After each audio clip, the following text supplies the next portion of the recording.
जैसे संध्या काल में लगाया गया दीप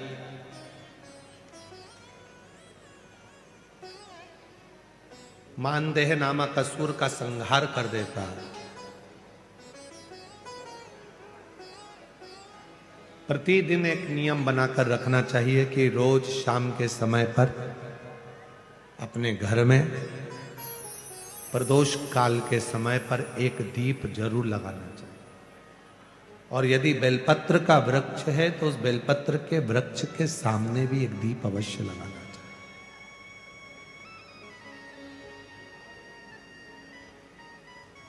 6 महीने में, 3 महीने में, 2 महीने में, 1 महीने में ऐसा नियम बनाया करो कि मुझे बेलपत्र की पूजन करना।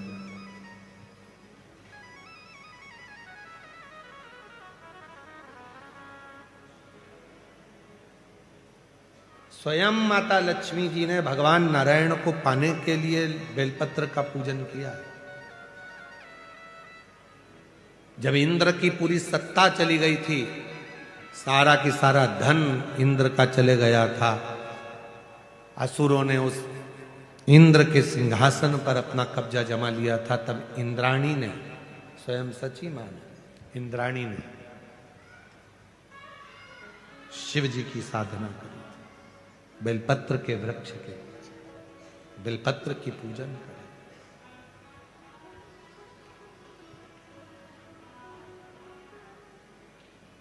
कभी दिल कर जाए तुम्हारा तो कभी महीने में, 1.5 महीने में, 2 महीने में बेलपत्र के पेड़ के नीचे जल लेकर बैठो। बेलपत्र के वृक्ष के नीचे दूध नहीं चढ़ाना, बेलपत्र के वृक्ष के नीचे दही नहीं चढ़ाना, शहद घी नहीं चढ़ाना। बेलपत्र के वृक्ष के नीचे जब आप बैठते हैं, बेलपत्र पूजन का एक विधान होता है कि जब हम बेलपत्र की पूजन करते हैं तो 2 कलश पानी के भरे हुए, एक अपने सीधे हाथ की ओर, एक उल्टे हाथ की ओर रखा जाता है। पूजन की थाली बीच में रखी जाती है।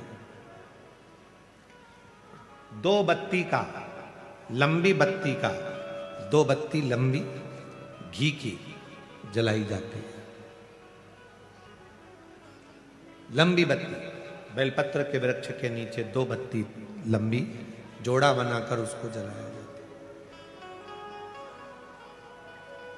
फिर दोनों हाथ में कलश में जल है, बेलपत्र के वृक्ष के नीचे दोनों हाथों का जल धीरे धीरे शिव जी का स्मरण कर कर, नारायण लक्ष्मी का स्मरण कर कर, मां आदिशक्ति गौरा का स्मरण कर कर, रिद्धि सिद्धि गणेश का स्मरण कर कर उसको चढ़ाओ। प्रार्थना करो, विनय करो, मेरे जीवन में बहुत कष्ट है, उसको मिटाना है आपको।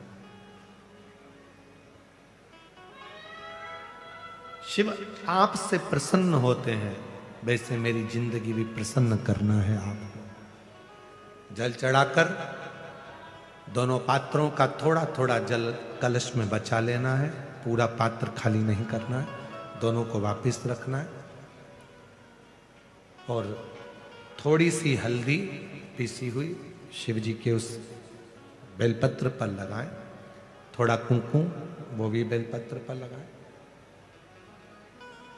7 दाने अक्षत के, केवल 7 दाने अक्षत के बेलपत्र को छुआकर अपनी थाली में रख लें। घर पर जब जाएं तो वो 7 दाने अक्षत के और बेलपत्र के वृक्ष में जो चढ़ा हुआ थोड़ा सा जल बचाकर लाए हो, वो घर में छींट कर 7 दाने पूरे घर में डालना प्रारंभ करें। महीने में, 2 महीने में, 3 महीने में एक बार करिए। जीवन में किसी के आगे हाथ फैलाने की जरूरत नहीं पड़ेगी। इतनी संपदा बाबा ने, इतनी संपदा। बेलपत्र की महत्वता को लोग जानते नहीं है। एक प्रदोष की महत्वता, एक बेलपत्र की महत्वता। अभी हमने पहले भी कहा, एक कथा प्रदोष काल की रह गई है। एक बार हम दिल्ली बाच रहे थे पर वो पूरी नहीं हो पाई क्योंकि पानी आ गया था।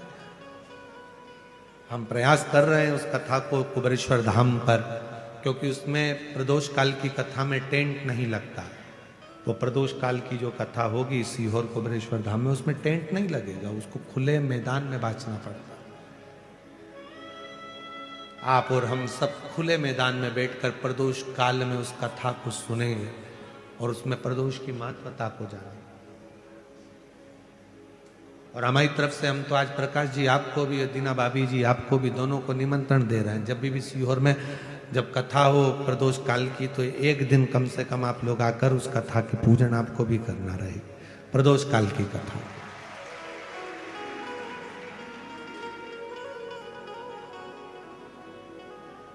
अभी तो नहीं है, पर जब भी तारीख निश्चित होगी, साल 2 साल में, जब बाबा कृपा करेगा तब उसको रखेंगे।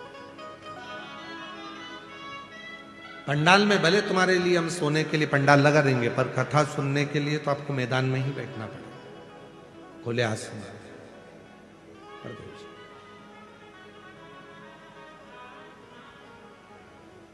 शिव तत्व को जान, बेलपत्र की महत्वता को जिसने जान लिया, आज लोग बेलपत्र को जान रहे हैं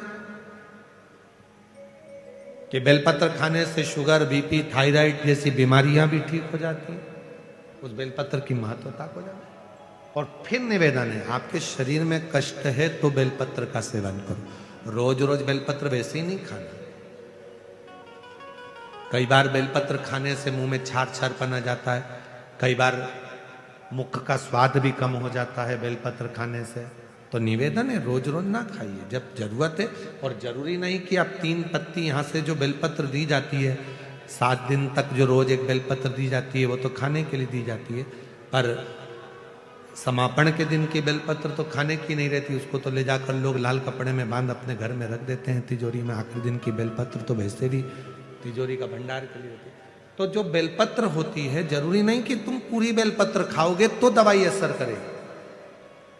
बेलपत्र का अग्रण्य भाग का थोड़ा सा पत्र भी यदि हम पा लेते हैं, उसको ग्रहण करते हैं, तो वो भी उतना असर करता है।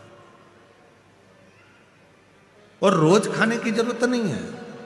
रोज अगर शिव मंदिर जा रहे हो, शिवालय जा रहे हो, शंकर जी के मंदिर जा रहे हो, देवालय जा रहे हो, तो बेलपत्र लाओ, वहां से मना नहीं है। उसको इकट्ठा करो, एकाग्रित कर कर सुखा लो। सुखाकर रोज शिव जी की चढ़ी हुई बेलपत्र को सुखाकर फिर उसका चूरा बना लो। जब तुम्हें लगे कि शुगर गड़बड़ हो रही है, बीपी गड़बड़ हो रहा है, थायराइड गड़बड़ हो रहा है, तो एक चुटकी उसमें से लेके निगल लो, पानी पी लो। बाबा की कृपा से आधा घंटा, 1 घंटे में वो sugar, BP, thyroid sub level में आना प्रारंभ हो गया। उस बेलपत्र की महत्वता को जिसने जाना, कभी कुबेरेश्वर धाम जाओ तो कुबेरेश्वर बाबा के धाम पर जो 200-300 साल पुराना, जो 300 साल के ऊपर पुराना बट वृक्ष है, जहां बाबा बैठे हैं, बटकेश्वर महादेव, उसका दर्शन करो। उस पेड़ की छांव में बैठकर बाबा का मंत्र जाप करो। अभी अभी हमने थोड़ा सा उसको बंद कर दिया था, क्योंकि वहां बाबा के जोड़ा घूम रहा था तो वो शरीर पर चढ़ जाता था, इसलिए अभी स्थान पर वहां जाना थोड़ा बंद कर दिया था, पर पुनः वापिस उसको खोल दिया। बेलपत्र की वाटिका है छोटी सी, उस बेलपत्र की वाटिका के पास में बैठकर भगवान शिव का नाम उच्चारण करो, नाम स्मरण।